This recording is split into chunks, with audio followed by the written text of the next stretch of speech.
around with one of the women from the reservation. One memorable spring day, Viola Kalama came from Warm Springs and walked with me in the meadow. She came as a representative of the Culture and Heritage Committee of the Warm Springs tribal government. To the extent possible, the tribes continue their connection with their traditional lands. As we walked the meadow, I would ask her when to place a practice on the historical timeline, and she would answer, in the spring. She reached out to many plants, knelt down beside many others. She pointed out that dry branches from this cottonwood would make a fine sweat fire. New shoots from this willow can be fashioned most easily into a sturdy basket. That reed makes a more delicate basket. One particular ash is best for smoking deer meat. And over there is sweetgrass for the spirit ceremony.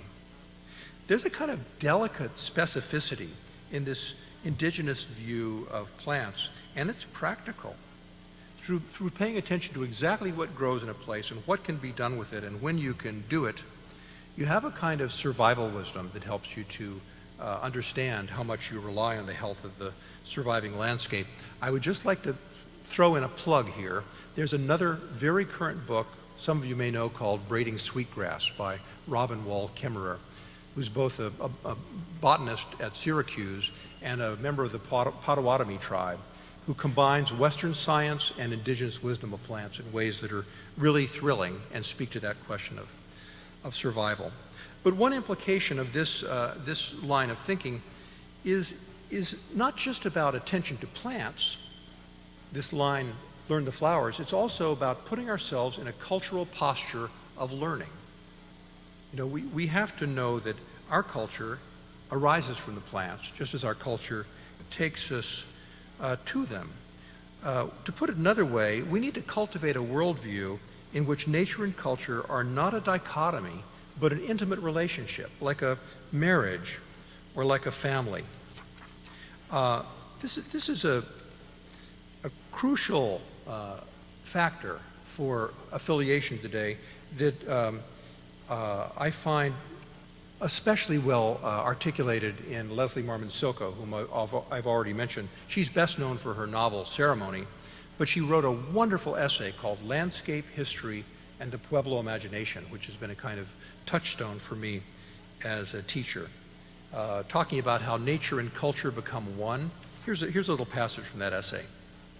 The ancient Pueblo people depended upon collective memory through successive generations to maintain and transmit an entire culture, a worldview complete with proven strategies for survival.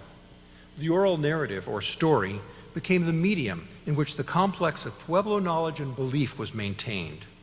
Whatever the event or the subject, the ancient people perceived the world and themselves within that world as part of an ancient continuous story composed of innumerable bundles of other stories. A dinner table conversation recalling a deer hunt 40 years ago when the largest mule deer ever was taken inevitably stimulates similar memories in listeners. But hunting stories were not merely after-dinner entertainment. These accounts contained information of critical importance about behavior and migration patterns of mule deer. Hunting stories carefully described key landmarks and locations of fresh water. And a deer hunt story might also serve, therefore, as a map.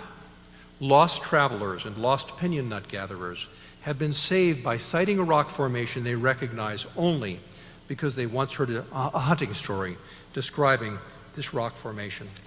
That's an amazing passage.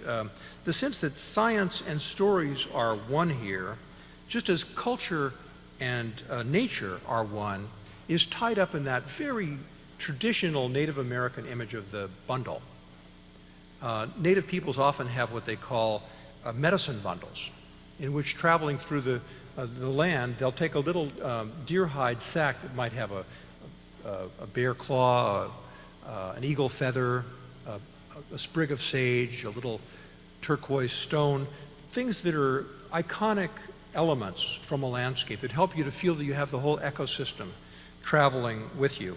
And stories can be a bundle too. Culture can be a bundle. It's what helps us to know that there's a wholeness that comes from association. The second thing that always hits me in that passage from Leslie Silko is the sense that a story can be a map. That story map equation is so rich. by tying our stories to the landscape, we can map our way forward together. We can survive because we know where what we need exists, and we can feel confident that there's a linkage between our human and familial stories and the stories of the flowering earth. Now, Leslie Marmon Silko's perspective is that of a person who grew up in the Laguna Pueblo in northern New Mexico.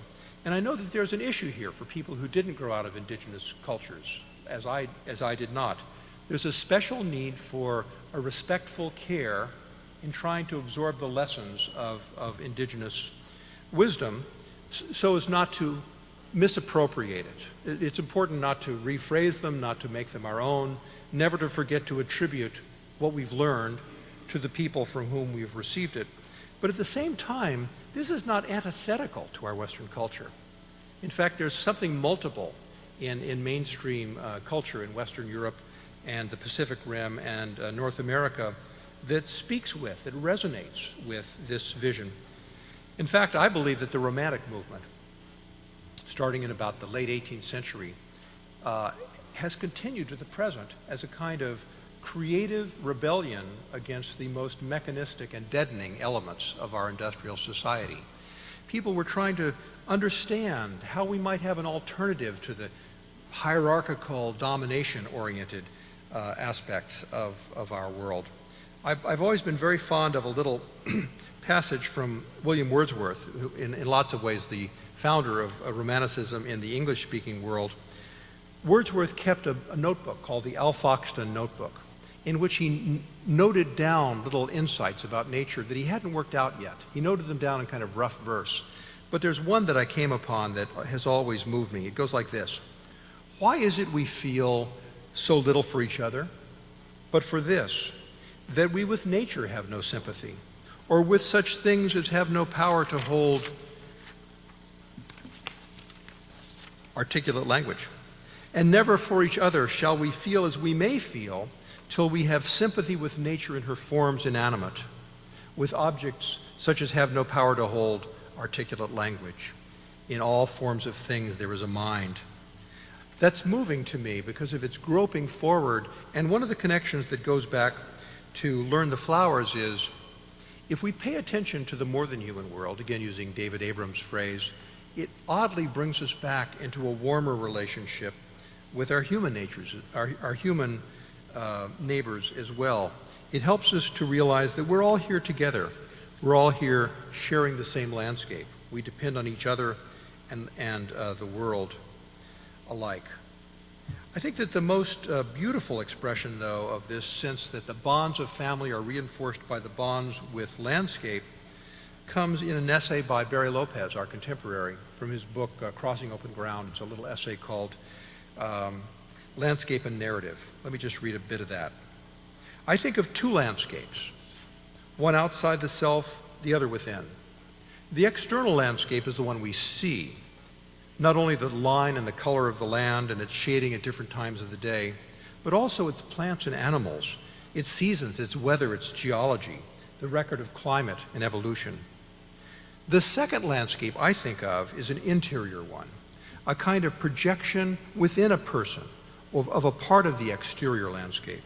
Relationships in the exterior landscape include those that are named and discernible, such as the nitrogen cycle or a vertical sequence of Ordovician limestone, and others that are uncodified and ineffable, such as winter light falling on a particular kind of granite, or the effect of humidity and the frequency of a blackpoll warbler's burst of song. The shape and character of a person's thinking, I believe, are deeply influenced by where on this earth one goes, what one touches, the pattern one observes in nature. So learning the flowers is not just a matter of learning what we need in the land and of learning respect to preserve our non-human neighbors in the land. It's also a way to reaffirm our need for each other, our appreciation for the interwoven whole greater family of Earth. I think that such an attitude will obviously and naturally diminish the harmful impacts of our choices. And in fact, in some ways, that sense of affiliation and of familial commitment and loyalty is finally the only fundamental response to climate change.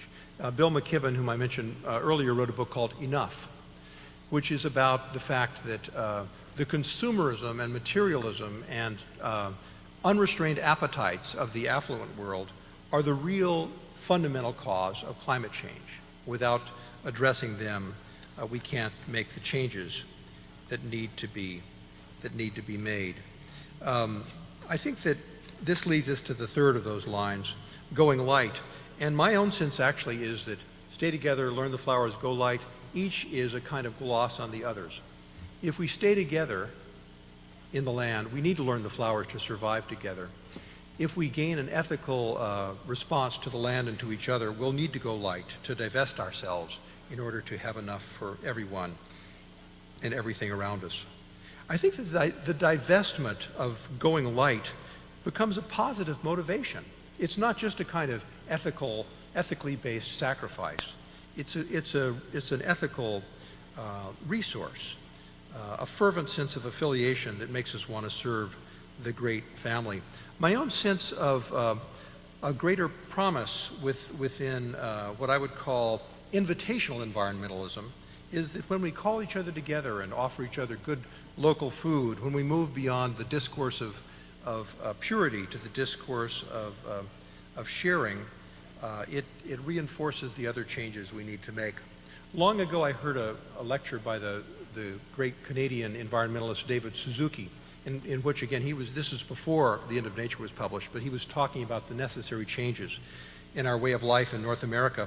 And at the end of the lecture, someone said, "But Dr. Suzuki, do you really believe people are going to be willing to make all these changes that lower their standard of living?" And his response was, "I'm talking about raising our standard of living. If we live closer to where we work, if we get more of our transportation through muscle power, if we grow and cook our own food, if we raise children together, if we make more of our own entertainment, we'll be increasing the vibrance and the satisfaction of our way of life and diminishing our stresses in affluent North America."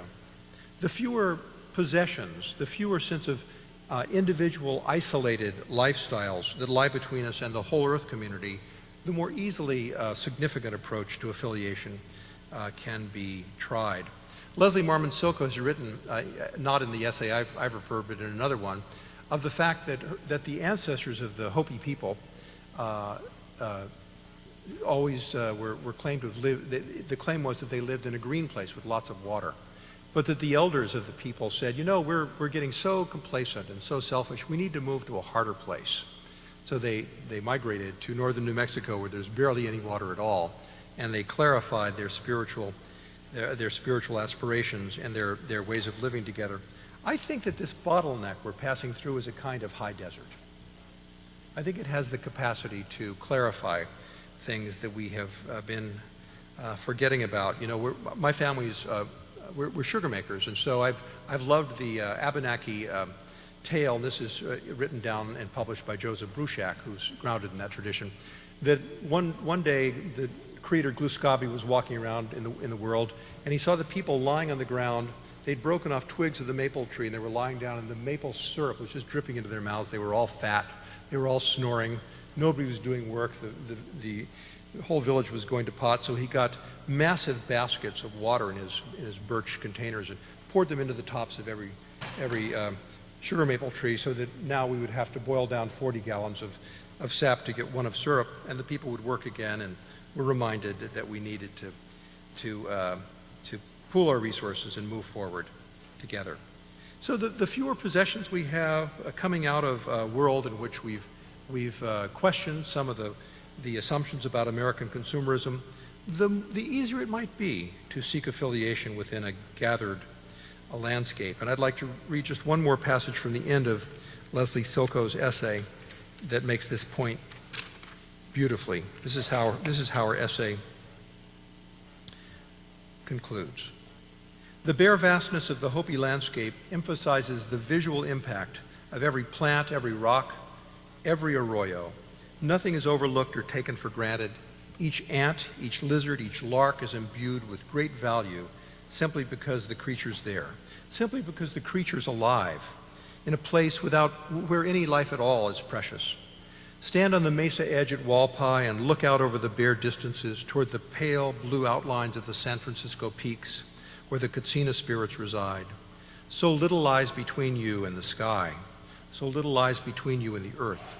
One look and you know that simply to survive is a great triumph, that every possible resource is needed, every possible ally, even the most humble insect or reptile.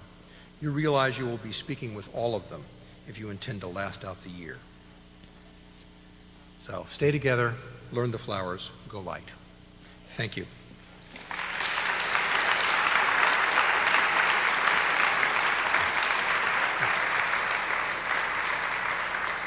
Well, thank you very much. Thank you very much. I would love to hear any questions or comments you might have. This is always my favorite part of a talk. Instead of trying to pass around a microphone, what I would say is just speak out your questions if you have them, and I will repeat them so that everybody else can hear them. I'll repeat them through the microphone. So I'd love to hear questions or comments you might have.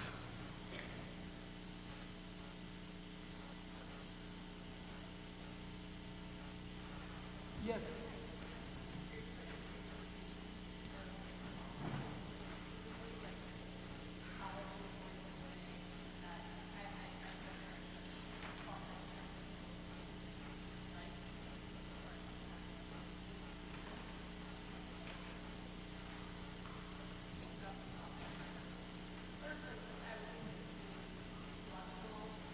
Oh, thank you. I'll start over. Is it on? Okay, well, I'm just going to say a question. Thank you.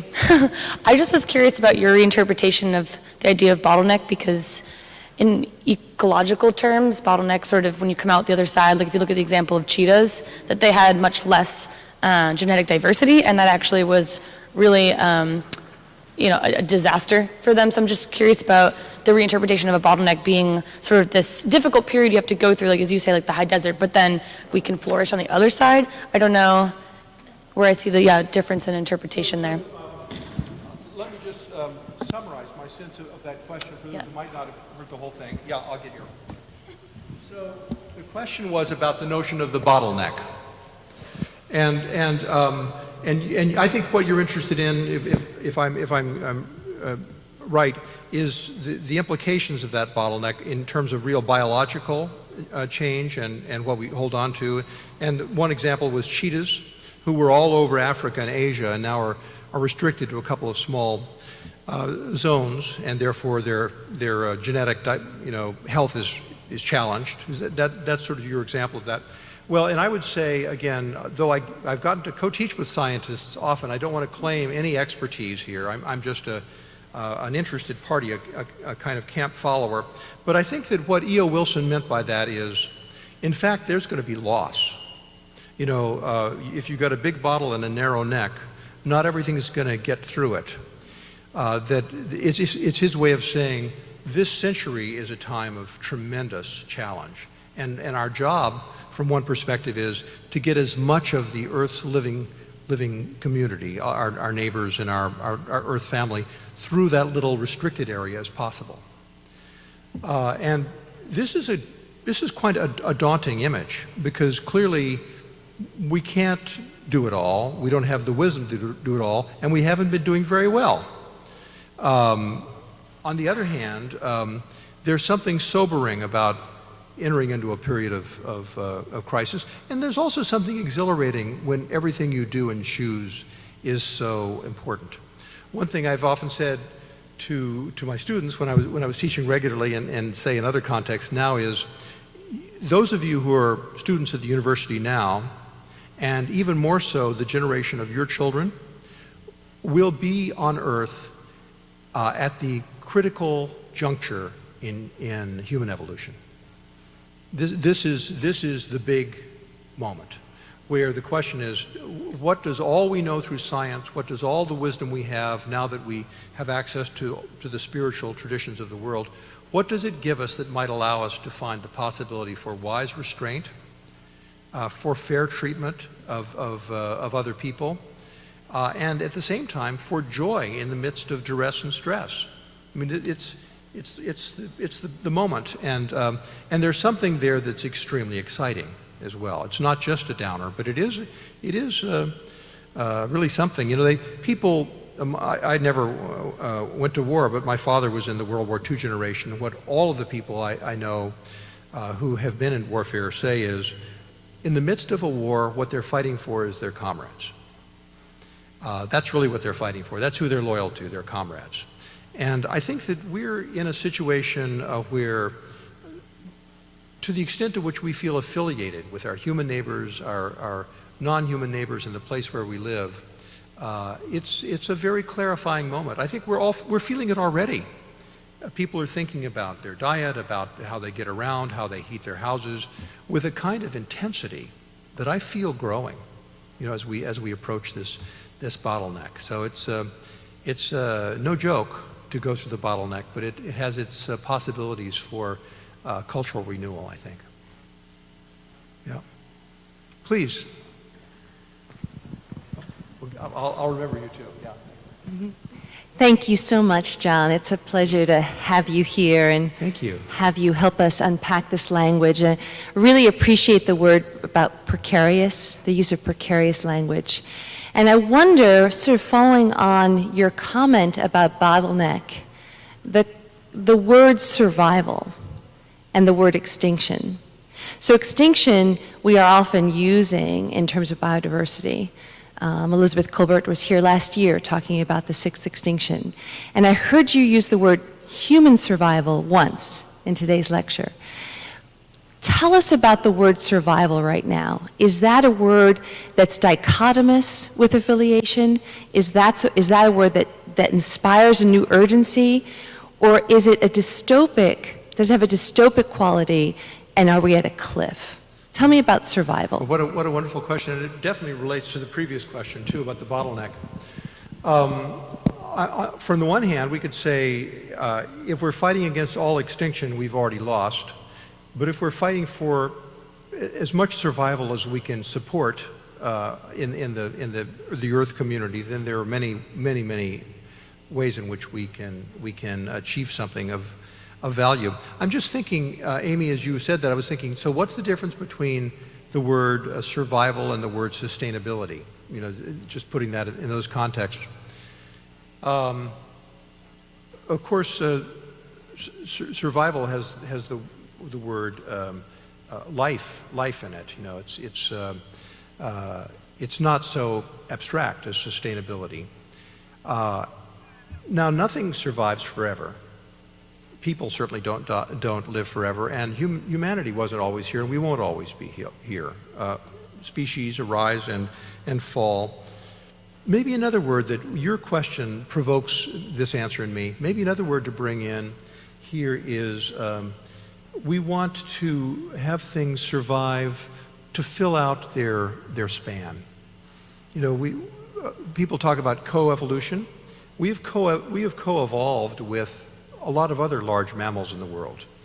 We dream with them. We sleep with stuffed bears. You know, we are part of a larger family. We comfort ourselves by not being alone as large mammals in the world. But obviously, large mammals are among the most threatened with extinction in the animal world now, non-human mammals. So I think their survival and our survival are important both on the level of physical survival, to have the ecosystem as intact as possible, not to lose the neighborhood, but also in terms of spiritual survival. I think that if we're to survive as human beings, creative and optimistic people, we need the neighbors.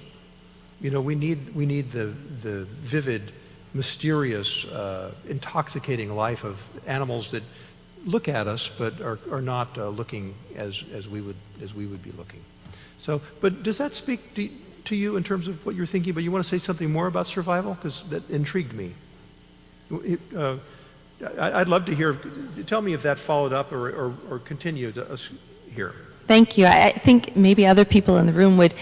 I am grasping around this term because I think that it is human survival is really the phrase. Human survival comes up as, I think, almost flippantly now, without the kind of gravitas that it really demands, so that we could hear ourselves, because we're in the language of species extinction that is non-human, can say our human survival depends on it, as if that brink, as if that moment of lifespan is upon us. Yes. And maybe you even were referencing it when you said this is an evolutionary moment in human evolution. Yes. And maybe that's resonant with this idea of human survival. That's what I'm getting thank at. you. That's helpful. I hear you on that. And no, and clearly human survival, although of extreme interest to us human beings, is not the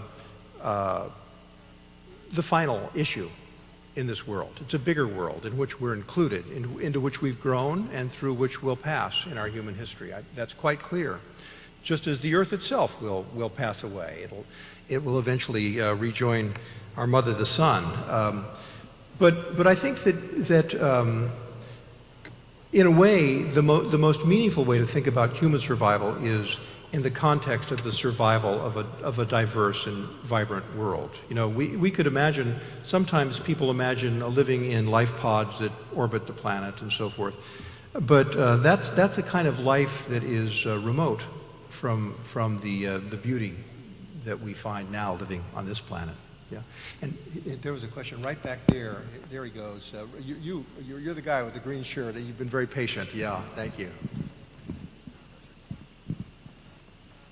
Professor, clearly there's a lot of literature and research and books and poetry around environmentalism that have a diverse set of messages, but a lot of people have been talking recently about distilling things into few terms and short sentences. Do you think that we need a more simple and elegant description of things, of what motivates the cause of environmentalism, or should we have longer, more exhaustive descriptions?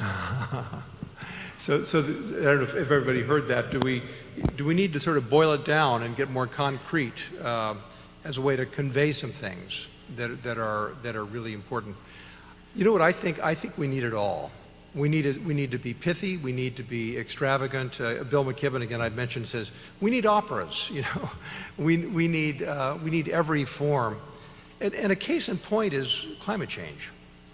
There are lots of ways to demonstrate scientifically the reality of anthropogenic or human-caused climate change, but it's very hard to convince people, and in this country, almost half the population, who are not inclined to accept that.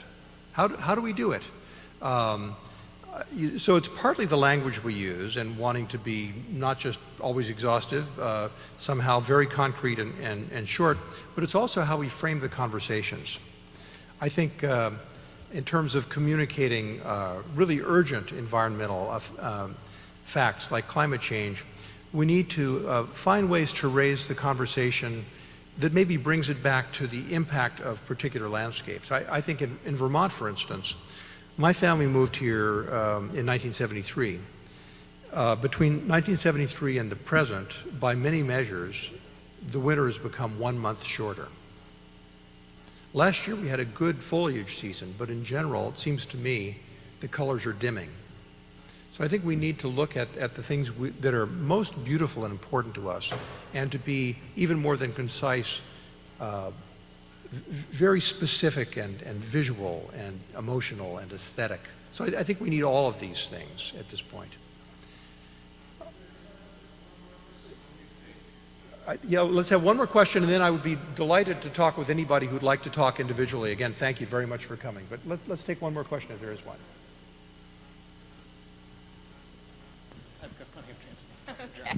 Thanks, John. I just had a quick question about something that I noticed in Gary Snyder's poem, the imagery of meeting in peace, and it seemed to me very reminiscent of Rumi's poem, where it's something, I can't remember the lines exactly, but it's like, beyond right and wrong doing, I'll meet you in a field. And I'm just wondering, you're talking about Snyder and his interest in Eastern philosophy, and I'm wondering if you think that was a nod to Rumi, or if you have any thoughts on that kind of parallel construction. Thanks. Did people hear that? So Rumi, a great poet who's much prized today. I don't know if Snyder was thinking about that at all, but it's an interesting connection. And the notion of meeting has some implications that go back to the bottleneck, I think. It suggests that we've been separated. And what I call a chastened hopefulness, I think that there is a possibility. I think already we're hearing many of the words we need to hear. I think already we're receiving wisdom and we're surrounded by scientific perceptions that are just what we need in order to reframe our approach to living on this planet. But I don't think it's going to help us avoid certain catastrophes that are looming. So again, that's chastened hopefulness indeed, but just that's the way I read the tea leaves, you know, that we're facing a time in which it seems hard for us to give up on the way we've been living, and yet we can't, you know, again, E.O. Wilson says, to have everybody on Earth live the way middle-class Americans live, we'd have to have 8 more planets. We're not going to get 8 more planets, and the rest of the people on the Earth are not going to want to have us live in one way and everybody else live another way. That's not going to work. So we have to dismantle our current assumptions. And we're moving into some turbulent weather. But the notion is that we know what we need to know to meet and reestablish a healthier, fairer approach. That's what Rumi and Snyder both are saying. Okay, on that note, we will end this. Thank you all for coming, and let's thank John Elder for coming to visit us. And I'd be very glad to talk with anybody individually who had the leftover points. So thanks for coming.